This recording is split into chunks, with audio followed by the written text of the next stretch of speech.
Mesdames, Messieurs, voulez-vous bien prendre place, s'il vous plaît? Je vais vous faire le déroulé de la cérémonie.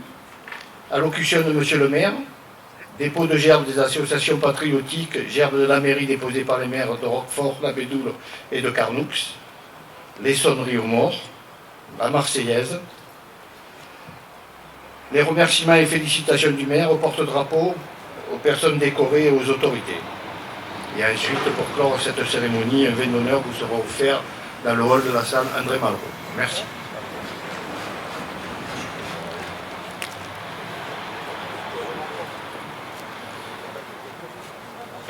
Monsieur Jean-Pierre Georgy, maire de Carnoux, Monsieur Cassandri, adjoint à la sécurité, Monsieur Philippe Monnier, responsable du CCFF de Roquefort-la-Bédoule, Mesdames et Messieurs les membres du CCFF, j'ai vu qu'il y en avait, Monsieur le lieutenant Martin, chef de centre du corps des sapeurs-pompiers de Roquefort-la-Bédoule, Messieurs les sapeurs-pompiers de Roquefort-la-Bédoule, Messieurs les responsables de la police municipale, Messieurs les porte-drapeaux, Messieurs les représentants des anciens combattants et victimes de guerre de Carnoux et Roquefort-la-Bédoule, Messieurs les représentants du souvenir français de Carnoux et Roquefort-la-Bédoule, Monsieur Gérard Fanti, représentant l'association républicaine des anciens combattants, Monsieur Guy Raymond, président de l'association des anciens des forces françaises d'Allemagne et d'Autriche, Monsieur Philippe Fournier, président de l'association de l'appel du 18 juin,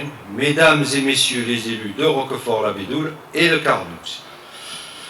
La journée nationale du souvenir français des victimes et des héros de la déportation est chaque année l'occasion de rappeler les événements que l'humanité a condamnés et que nul ne souhaite voir se reproduire. Il y a 77 ans, prenait fin, en effet, le système de concentrationnaire et génocidaire nazi dans le monde et qui découvrait l'horreur. À mesure de la progression des armées alliées et des récits survivants, ce système fut l'instrument de destruction des grandes parties de la population juive et tzigane de l'Europe.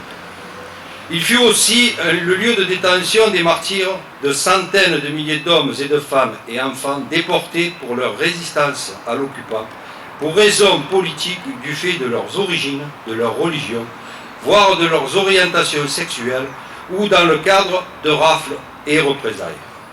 Confrontés à la mort omniprésente, à la déshumanisation programmée, à la terreur aux souffrances incessantes que la faim, la maladie et la brutalité de leur garde leur infligeaient, nombre de déportés surent pourtant organiser une résistance et une solidarité exemplaire que beaucoup payèrent de leur vie, qui sauva de nombreux autres.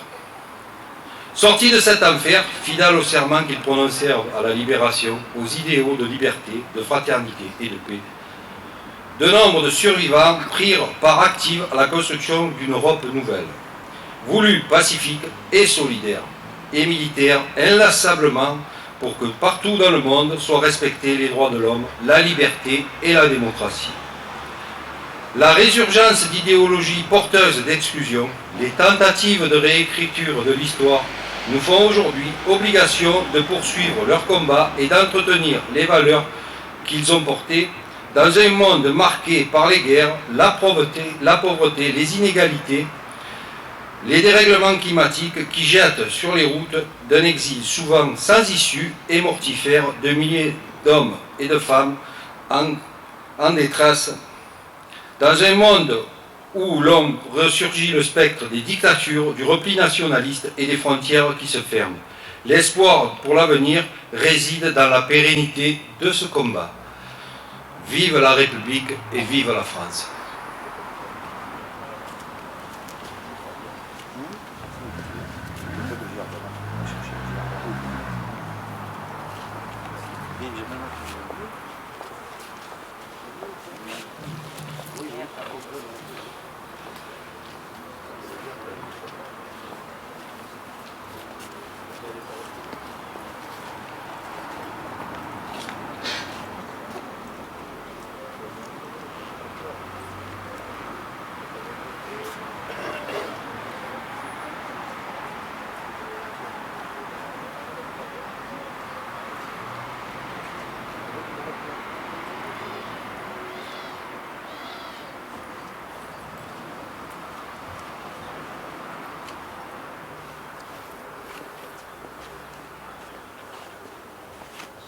Au bord.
Pour clore cette cérémonie, nous allons entonner l'hymne national.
Je vous remercie d'être venus aussi nombreux, sachant qu'aujourd'hui cette cérémonie a été avancée de 2 jours par rapport aux élections présidentielles.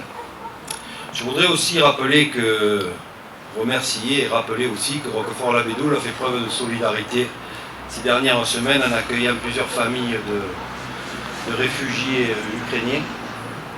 Je voudrais remercier les élus qui se sont mobilisés, les familles qui les ont hébergés, et dire encore une fois combien ce monde est en train de bouger et pas toujours dans le bon sens. Je vous remercie et rendez-vous pour le 8 mai.